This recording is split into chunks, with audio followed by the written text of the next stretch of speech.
കഴിഞ്ഞ കുറച്ച് ദിവസങ്ങളായിട്ട് കമൻറ്റ് ബോക്സിലൊക്കെ നിരന്തരമായിട്ട് കുറേ സുഹൃത്തുക്കൾ ആവശ്യപ്പെടുന്ന ഒരു റിവ്യൂ ആയിരുന്നു തെലുങ്ക് ചിത്രമായിട്ടുള്ള കോളിംഗ് സഹസ്ര എന്ന് പറയുന്ന സിനിമ.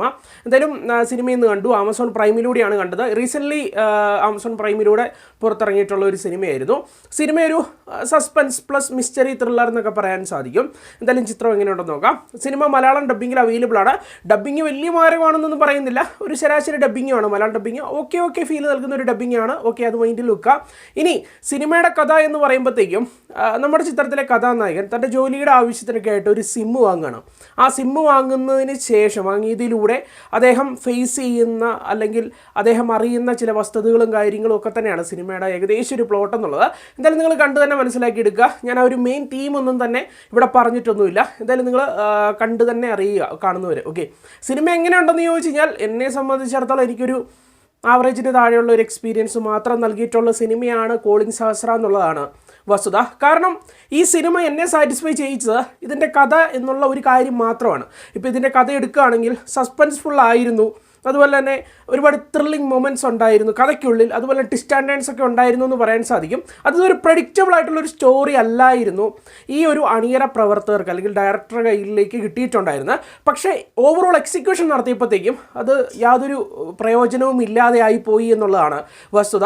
എസ്പെഷ്യലി പറയേണ്ടത് ചിത്രത്തിൻ്റെ തിരക്കഥ റൈറ്റിങ്ങിനെ പറ്റിയാണ്.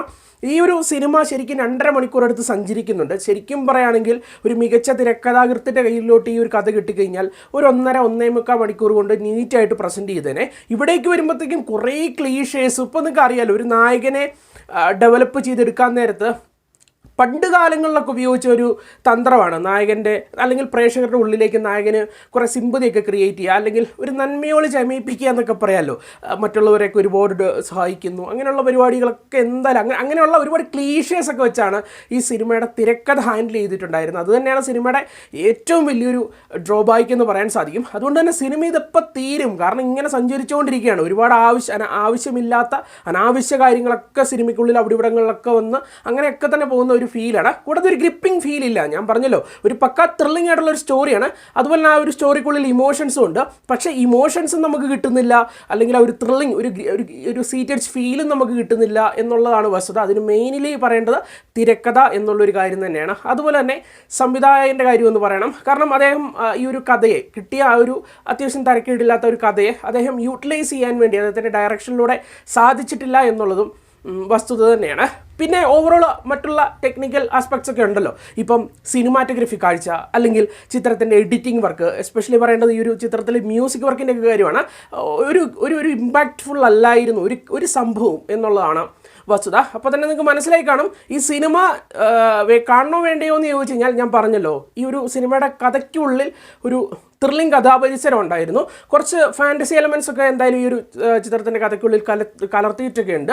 എന്തായാലും നിങ്ങൾക്ക് ഈ ഒരു കഥ മതി, അത് കഥ അത്യാവശ്യം ത്രില്ലിംഗ് ആണെങ്കിൽ എന്നെ അത്യാവശ്യം സാറ്റിസ്ഫൈ ചെയ്യിക്കും എന്ന് കരുതുന്ന ഒരാളാണെങ്കിൽ നിങ്ങൾക്കൊന്ന് ട്രൈ ചെയ്ത് നോക്കുക. അതുമാത്രമാണ് എനിക്ക് പറയാനുള്ളത്. പേഴ്സണലി എനിക്കൊരു ആവറേജിന് അടുത്തുള്ള എക്സ്പീരിയൻസ് മാത്രം നൽകിയ ഒരു സിനിമ.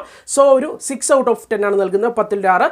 നമ്മുടെ റേറ്റിംഗ് സിസ്റ്റം ഒക്കെ എങ്ങനെയാണ് എന്നൊക്കെയുള്ളത് നമ്മൾ കഴിഞ്ഞ ദിവസം ഒരു വീഡിയോ ചെയ്തിരുന്നു. അതിൻ്റെ ലിങ്ക് താഴെ കമൻറ്റ് ബോക്സിൽ കാണും. അപ്പം ഈ 6 കൊടുക്കുമ്പോൾ അതുകൊണ്ട് എന്താണ് ഉദ്ദേശിക്കുന്നതെന്നൊക്കെ തന്നെ നിങ്ങൾക്ക് ആ ഒരു വീഡിയോ കൊണ്ട് മനസ്സിലാക്കി എടുക്കുക. സോ നിങ്ങൾക്ക് താല്പര്യം ഉണ്ടെങ്കിൽ നിങ്ങൾക്കൊന്ന് കണ്ടു നോക്കുക, അത്രേ ഞാൻ പറയുന്നുള്ളൂ. അപ്പോൾ നിങ്ങൾക്ക് മറ്റൊരു സിനിമയുടെ വിശേഷമായിട്ട് കാണാം. പിന്നെ നിങ്ങൾക്കറിയാമല്ലോ, നമ്മളിപ്പോഴും ഈ അഭിനേതാക്കളുടെ കാര്യം ഒന്നുമില്ലെങ്കിൽ കൂടിയും അഭിനേതാക്കളുടെ കാര്യം നമ്മൾ പറയാറുണ്ട്. ഈ ഒരു വീഡിയോക്കുള്ളിൽ നമ്മൾ അതുപോലും മിസ് ചെയ്തു. അതിനുള്ള കാരണം എന്ന് വെച്ച് കഴിഞ്ഞാൽ മനഃപൂർവ്വം മിസ് ചെയ്യിപ്പിച്ചാണ്.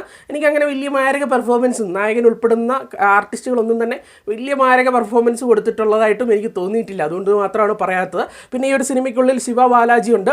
പുള്ളിയുടെ പ്രകടനം മാത്രം അത്യാവശ്യം കുഴപ്പമില്ലാത്ത രീതിയിലാണ് നിന്നിട്ടുള്ളത്. നിങ്ങൾക്ക് അറിയാമല്ലോ, നമുക്ക് ഈ കഥാപരിസരമായിട്ട് അത്രയും അട്രാക്റ്റ് ചെയ്യാൻ സാധിച്ചില്ല എന്നുണ്ടെങ്കിൽ നമ്മൾ പ്രകടനവും വലിയ ശ്രദ്ധിക്കുക.